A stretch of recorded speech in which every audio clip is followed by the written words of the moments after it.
On this episode of Watch Time, we'll be talking with Amy Mucha from Daisy Pops. We'll be discussing her marketing and how she's been able to grow her following since she started her business right after this.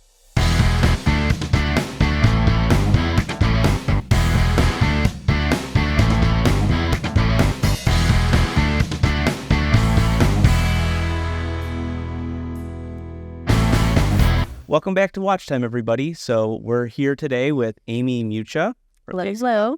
Thanks for coming on, Amy. Thanks for letting me pop on.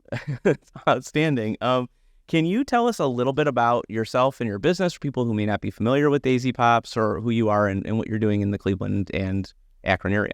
Sure, yes. Well, Daisy Pops is a cake pop bakery. Started off as a hobby, then turned into a side hustle, and since a few years ago is a full-time hustle now.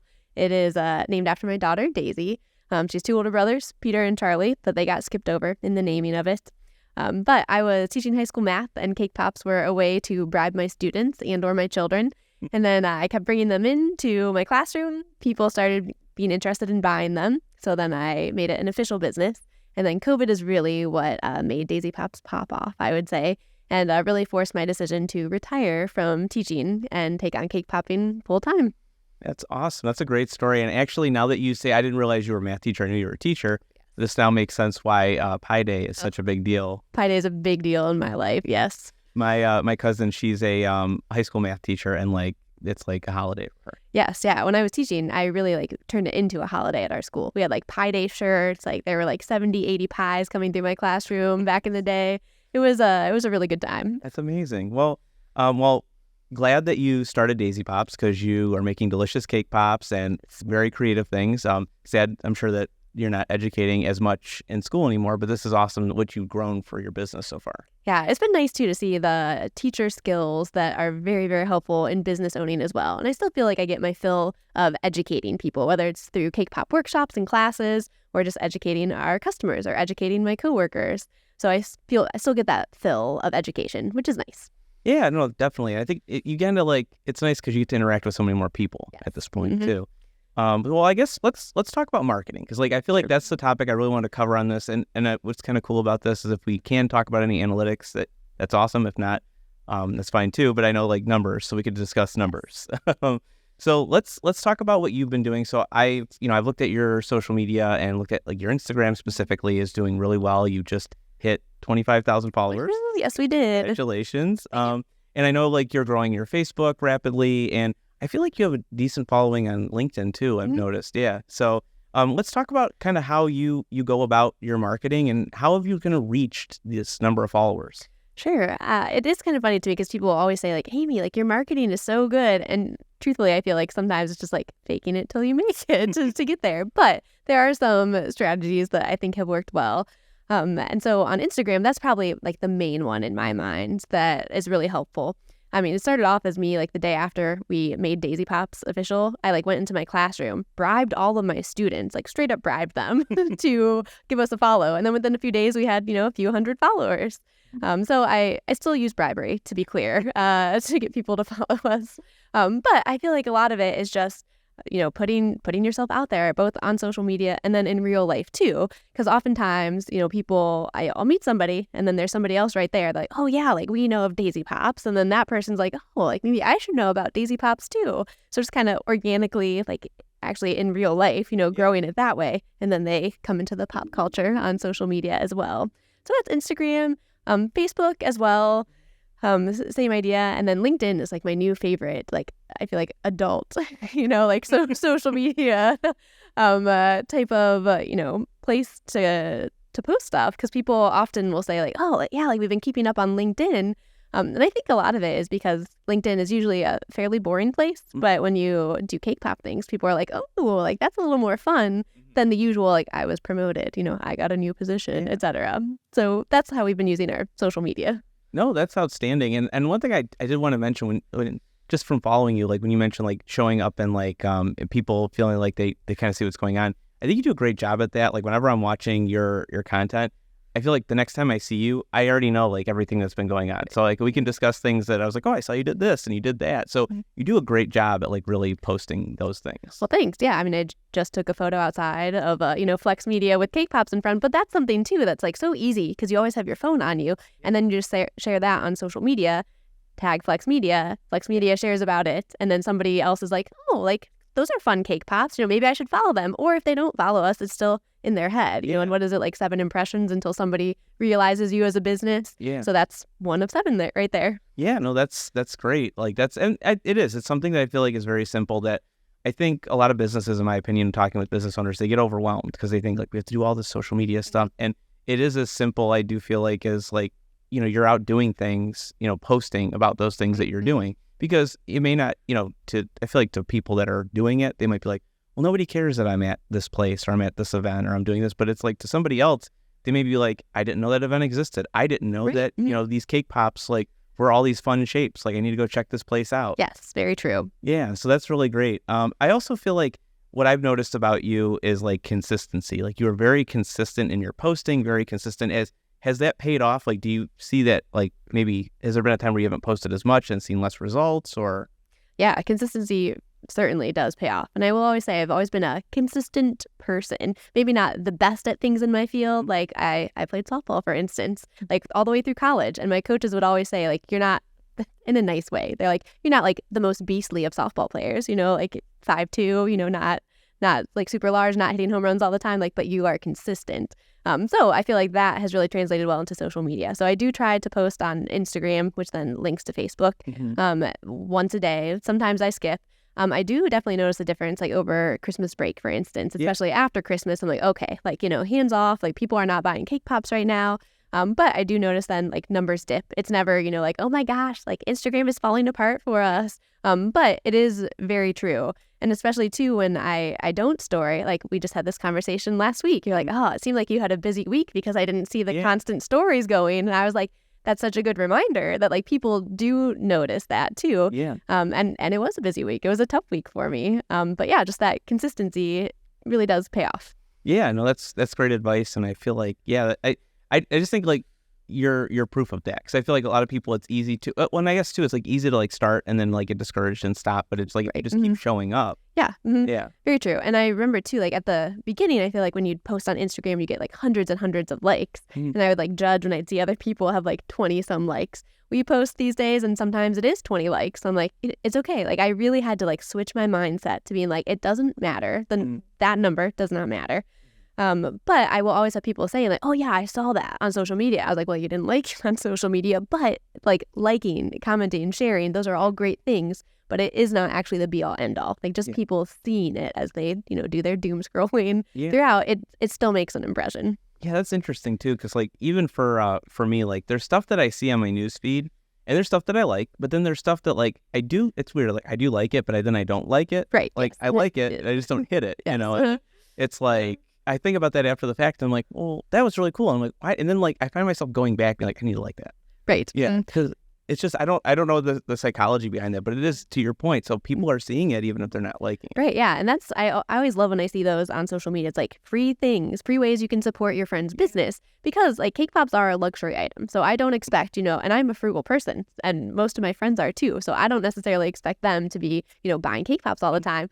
But that is something really easy. You can like it, you can share it, even just saving it. Like nobody else sees that save, but it still works in the algorithm to like bump our posts up. Okay, wow, that's well. So I try to do stories. Like a lot of times, like if you notice, I'll like your stories, because I don't know if that actually, I don't know enough about the story algorithm to know if that does anything. But I'm like, maybe if I like it pushes it more. Yeah, that's a great question. I'm not sure about in the stories either, but that's something I should investigate now. Yeah, so I try to give stuff a like, and I also feel like too, it's just like anybody that I feel like.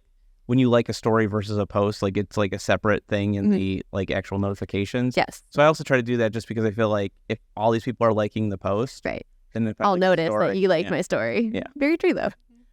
So one thing I did want to talk about just in terms of content is, you post a lot of different content. I've seen you post, photos that you've taken of the cake pops behind the scenes. I've seen you post like when you're out doing things.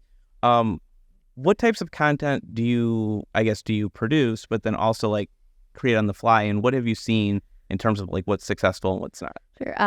The reel or the video or the image that you spend the least time on will always do the best, I've discovered. So like we've had like one like viral reel, I'd say, on Instagram, and it was just a behind the scenes of us like making our cake pop dough, with our new equipment that we just got. I was like, of course, I spent like 2 seconds, filming that video, and other ones that I take, not hours, but, I'm like, okay, I'm going to do this, get 4 likes approximately. But I think what it really is that people love the behind the scenes stuff far more than they do the nicely curated, cake pop photos that I take in my light box and edit and all of that. So yeah, people just like love I feel like the raw footage, like the stories behind how those cake pops like came to be. Or even just, if it's not cake pop production, like just the story of like how the business came to be. So anything like behind the scenes is really what gets people, I've discovered. Okay. Do you see that? That's really interesting because like I feel like I definitely I get targeted more of that stuff from you than I do like your curated stuff. I will say that like, but I guess one question I have is like I'm thinking about like how you show up and like how I'm seeing stuff. And I feel like I see more of the curated stuff on LinkedIn. Like, do you see that? Is it like more like curated photos of like, cause I don't know, something about the white background and like the colorful cake pops like always gets me to stop scrolling. Are you seeing success in that with LinkedIn? Yeah, so I feel like it's all like those 3 different platforms and how different they are. So on LinkedIn, it's usually only like the curated photos or like a nicer photo like with me in it, etc. That I post because like I feel like LinkedIn is more professional. Like, do they want, like the behind the scenes, stuff? And also LinkedIn doesn't really have stories, or at least I haven't delved into that side of LinkedIn. Yeah. Does it have stories? I don't know if they still do. I think they tried it at one point. 'Cause remember I was like trying to do something and they had like a little thing with like the icons, but I don't know if it's still there. Okay. Well, good to know. I'll have to check that out as well. So LinkedIn is like definitely the more like polished version of things. Yeah. Facebook, I mean, it's kind of like the same as Instagram because I just post story on Instagram and then it all gets piped through Facebook as well.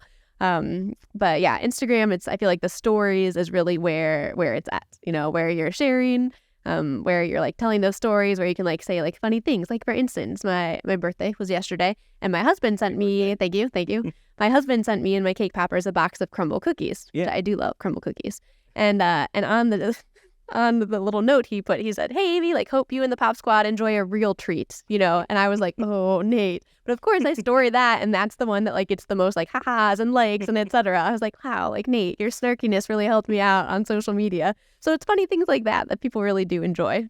I think it's that authenticity. That's just what I feel like. I know like people probably hear that overused a lot, like in marketing. It's like authentic branding, authenticity. But it is true. Like I think people want, just in my opinion, especially like, I even with B2C, like you're dealing with so many different consumers. I think people are getting so much curated content from these big brands that they're like, I want to support somebody local that I get to take a peek behind the scenes and see what's going on. Right, yeah. And I think that every time like there is a business transaction, even if it's a big one, like business to business, there's always a person behind it. It's like, how did that person find out about us? And it's usually a person that knows about us either personally or on social media. And somebody was like, hey, we need like this. And they were like, I have an idea. Like, I know of this company. They make cake pops. They can put your logo right on there. And that's just because of them seeing it, and going through. And I do agree that authenticity is very overused, but it's also very, very true. Like people can, smell like disingenuity like instantly. Yeah. Whereas they're like, oh, like this is, like there's this lady, the cake pop lady, behind this business. And like we feel like we kind of know her, even if it's just through the little squares on social media. I feel like too, like it's probably like why I think authenticity is so big on social media is I think there's been this big push, at least in my opinion, just looking at articles and stuff in the last couple of years where people have created this persona on social media. And I think people like only see the good. And I think what ends up happening is people are trying to live up to that and they realize that they're not showing the other side of things. So when they get to see behind the scenes, when they get to see your day to day, like when they get to see like what you're out doing, it's not just being like, look at where I've come. You're like, come along with me for the journey. Yes, exactly. Yeah. Right. Yeah. Taking people along is, I think, really what gets people. So you're totally correct on that. Yeah, that's outstanding. Yeah, it's interesting. I guess one question I do have is like when you were talking about like Instagram stories and then you're using them on Facebook, do you see the stories more successful on Facebook or on Instagram? Like, were you seeing a greater? Sure. Instagram, for sure. In my mind, I feel like this could be right or wrong, but I feel like Facebook is like for my age and above, So like, it's like my dad, like liking my stories on Facebook and such.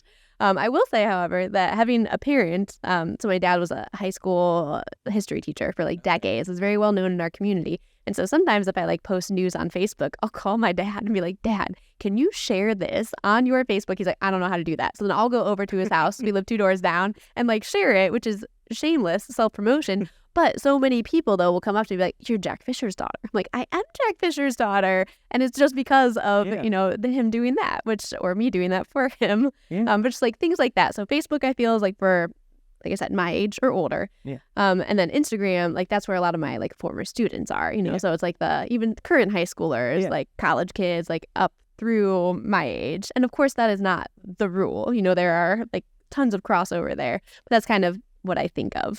Well, I think you're diversifying really well, is my opinion, like listening to how you're doing it, because I feel like with cake pops, like they're really, like I always hate using the term when people are talking about personas and marketing, like it's for everyone, but really your product is for anybody who wants cake pops, wants dessert. So I think to have you're diversifying these different platforms, you're reaching all these different demographics, because like there's going to be different, like I think, for example, like you did the Christmas Story Pops, which I thought were fantastic. Yes, one of my favorites. And I feel like maybe somebody who's younger might not recognize the movie. Maybe they haven't been shown it, but I feel like maybe somebody who's older, like maybe that's on Facebook or somebody older on Instagram, will be like, oh, it's Christmas Story, I got to pick those up. It's a family tradition for the holidays. Right, yeah. And a little success story about the Christmas Story Pops is we actually didn't like post them because we, with Harry Potter stuff, we've gotten in trouble before. Not serious trouble, but like warning trouble. Yeah. And so with stuff like that, I'm always like, oh, like I'm not going to post them where they last forever, but like I'll story them. And I think I sent it out in like our emailing newsletter as well. And because of that, a company was like, hey, we actually want you to come to our event and bring, like 20 dozen of those Christmas Story cake pops. I was like, oh, okay, great. Like, so there are ways to kind of like do that. And like they just saw it and they're like, oh, like we need that. So sometimes that works in that way. So that actually gets me thinking. So I know we're talking a lot about social media, but for most of it, I was on your live stream a couple weeks ago. You were live streaming with another cake. Oh, yes. And I know you guys were talking about newsletters. And so can you just talk about like maybe the power of getting these subscribers off of social media and onto your mailing list, and how you've been able to do that and how beneficial that is? Yeah, so my friend Rachel and I were talking about that on our Instagram live, because that was like, I think the day after like Instagram shut down, for a few hours already. I was like, oh my gosh, I got hacked, which I never like assume stuff like that. But I was like, it happened. It did not happen. But we were talking about how important it is to have those people. And I love how my cake pop friend Rachel says it. She's like, this social media is like rented land, like it is not yours to keep. It's great. It's a great tool, but it is not yours, and if it goes away, it could go away like that. Versus your email list is, in fact, your owned property. Like you have those people's email addresses. You don't want to lose them, so use it wisely. So we do use our email list. We send out a What's Poppin' e-newsletter. I say semi, like bi-monthly. So like a couple times a month, more so before holidays and such. Yeah. And I cringe at the price of it, but like if we send it out and we get X amount of orders, it pays for itself right away. And so just having that, and again, people may not be buying it, but people will see it. It's like my mom, every time she's like, oh my gosh, I loved seeing that. I was like, thanks, Mom. I was like, even if it's only my mom, but I know it's more than her are seeing it and be like, oh, like that's so cool. Yeah, that's really cool. I guess, have you are you using MailChimp or Constant MailChimp? MailChimp. Mm-hmm. Okay, so yeah, I guess. And as you add more people to that list, I know that price keeps going up and up and up. Sure does, yeah. Every time I like import more contacts, I'm like, oh, how much is it going to be? Well, and I assume too, like when you go to different shows, like I know you do a lot of festivals, bridal shows and things like that. I assume you're getting like those contact lists and people signing. I think I went to one of the events that you were at, and you could sign up for the newsletter right at the event. Yes, yeah. So that's something we've been trying to like game the system too. Like bridal shows, they are something else. It's a bunch of greedy brides, rightly so. Like they're there at the show to be greedy. Yeah. It's like, but it's really hard for me at those because like I don't have a number where I'm like, I've made this much money. It was a success. I'm like, I have given away so many samples. I have paid lots of my coworkers. I have no idea if they're coming back to me or not. Yeah. But 3 things that I have discovered that have made those shows worth it is getting to know the other vendors, of course, is worth it because then that's a form of marketing right there. Yeah. They can say, oh, like, yeah, like you're looking for a dessert. Like there's, again, that cake pop person, who sells cake pops. Secondly, we get the email list. So some of them, it can be like 1,000 or 2,000 emails, which go directly into the What's Poppin' list. And then thirdly, we actually bring our little spinning wheel with us. Yeah. And if people either give us an Instagram follow by scanning the QR code, or if they are already following us, they get to spin the wheel and then they can win like free things like candy or like a pencil or a tattoo, or like there's one like cake pop, option on there. But like, so at those bridal shows, we can walk away with a couple hundred new Instagram followers, which in my mind is the real win, because then they're the ones like constantly seeing it like, oh, it's more than just wedding cake pops that they can do as well, which makes it worth it. Yeah, that's fantastic, actually, because like when you think about this, because so, like we used back when I first started in video, like I did some weddings and like I'd gone to some bridal shows, and like that was kind of the thing, like with a lot of the vendors that were there was, once the people are married, like once that couple's married and they're gone, which we're really relying on is referrals, because you're not expecting them to get married again. So you're hoping that they refer like their friends to you. But what's cool about your product is like, even if they buy the cake pops for you for their wedding, like they can continue to buy from you as time goes on. Right, exactly. And that's kind of become like our spiel too at the bridal shows. We're like, hey, like I always ask them like, have you figured out your desserts yet? And then usually the answer is no. And I say, well, like you can use, cake pops, blah, blah, blah. I'm like, but also if you end up not using them for your wedding, they're also good for wedding showers, like, or birthdays, eventually baby showers, all of the life celebrations, just to try to, it's again, that first impression of 7, try to get it. And then they get the other impressions once I put them on our mailing list. What's pretty cool too, I feel like with that, like, so like when I got married, we had cake, and then we had like pizza for like later in the evening. So like an evening snack, but like we had my grandmother bake all these chocolate chip cookies because we like chocolate chip cookies. So like that also went with the pizza. So I feel like that's another thing. Like people could have cake, and then they could then say, we're going to have cake pops later, or like you can take cake pops to go. Exactly. Yes. And that's really nice too. Yeah. We try to always say like too, like they can be diversified, like you can have like a cake pop cake, if you want, or you could take them as favors, or it could be a late night snack, just like you said. And we've done that. Like we've rolled our little pop cycle into a venue, like at 10 p.m., made it rain cake pops for an hour, and everybody's happy. Yeah, no, that's fantastic. That's interesting. Like there's a lot, like I feel like what's kind of cool about that too is like there's a lot of different ways you're marketing that, which is good. So you're not just being like, we could be your main attraction, like your cake. You're like, so now you're an add-on. And then somebody's thinking like how I feel like when brides get into like bride mode, I feel like there's two types of brides. There's either the bride that's like, I don't really care, I just want to get married. Right. Or there's the bride that's like, I'm into all the little details. And my wife was very into the little details, and they're important. And it's like, because you want people to have a good experience. So that's cool that you've kind of tapped into that from like multiple marketing perspectives. That's really neat. I guess, I know we kind of talked a little bit about social media. We talked about the email marketing a little bit and just what you're using. And we talked a little bit about some of the trade show stuff that you're doing, but are there any other types of marketing that you're doing? I know you network a lot. So is there anything else that you're kind of doing to help promote Daisy Pops? Sure, yeah. I'd say networking is a really big one. I jokingly say that my face sells cake pops, but like it's true. Like people will see me be like, I've been needing to order cake pops. I need to do that. Which I'm like, okay, like and people will be like, oh, you're the cake pop lady. I'll be like, also known as Amy. Like I do also have an identity other than that, but I'll take it. But like that, it is true though. Like if people associate you with your brand, like you just showing up to an event will like spark, like, oh, that's right, I needed to get those, or somebody talked about you. And also I just always show up with cake pops. Like as you know, I always have cake pops in hand. Which is shameless, but also like our goal at Daisy Pops is to always spread joy with cake pops. So if I hand you cake pops, at an event that I see you at, my intention is not that Bill's going to make a big order of cake pops the next day. It has happened before in some situations. But also, is your day more joyful than it was, 2 minutes ago? Hopefully, yes. And then like done, mission accomplished. But then, all right, that's one of those 7 impressions then. And then if I see you at 6 more events, then you're like, oh, like then I'm ingrained in your mind. And again, even if you never actually buy Daisy Pops, you can still be like a pop pal and a supporter. And you could tell your friend who actually needs 100 cake pops, like, oh, I know I have a friend. Yeah. So it's just like those connections, carrying cake pops around. It's great. I'm trying to get other people to like think that too, but we'll get there. But then besides the networking and the social media and email marketing, we do Google ads as well. That's pretty much the only thing that we do.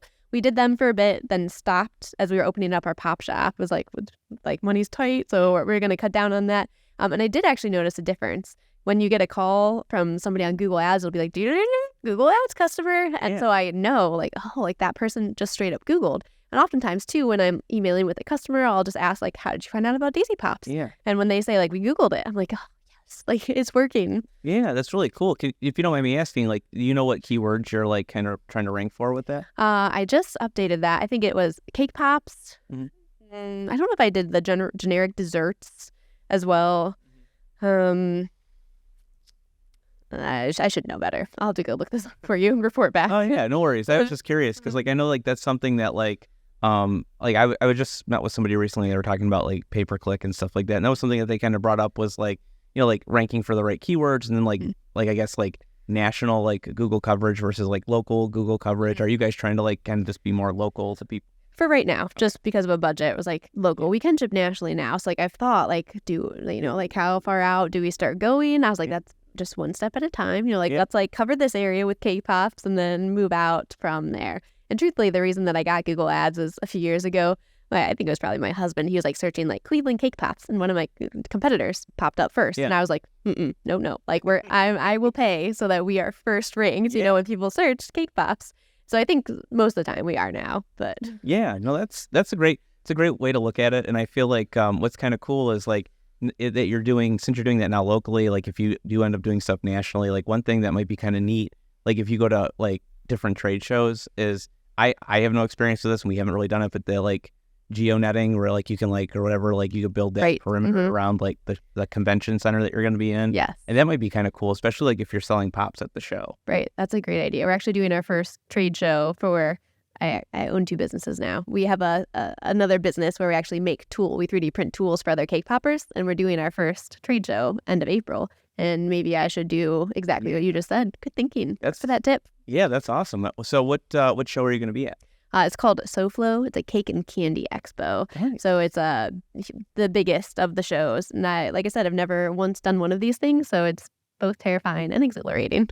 Well, just based on the number of orders and things that you're getting, I feel like you're going to probably see a lot of success when people get to see this in person. Yes, hopefully. So this has been awesome. I really appreciate you sharing all of your marketing knowledge and like what you're doing. And I feel like hopefully for everyone watching, like this has been helpful because I feel like with marketing, there's no like exact like science to it. Like, every business, every customer, it's all different. So it's like really trying and seeing what's working. And I think that's really neat that like you've tried different things and like this works better than this. And you kind of stuck to that and you've seen that grow.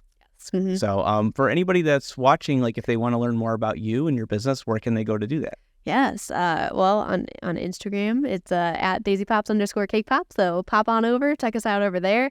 Daisypops.com is our website. Or my email is just amy@daisypops.com. And I love talking cake pop, love talking business, love talking really anything. So I always say my favorite part of cake pops are the people. And you guys are all people. Well, so go check her out and follow. And let's get that up to 30,000. Yes, that's the goal. Mm-hmm. And then in terms of business, make sure to stay tuned for the next episode coming out. We'll be talking again and we'll be discussing entrepreneurship and business. All right. Thanks, guys. Bye. Thanks for listening to Watch Time. We hope you guys enjoyed today's episode. And remember to like and subscribe so you don't miss future episodes. And if you want your question answered on our podcast, go to flexmediacle.com/watchtime.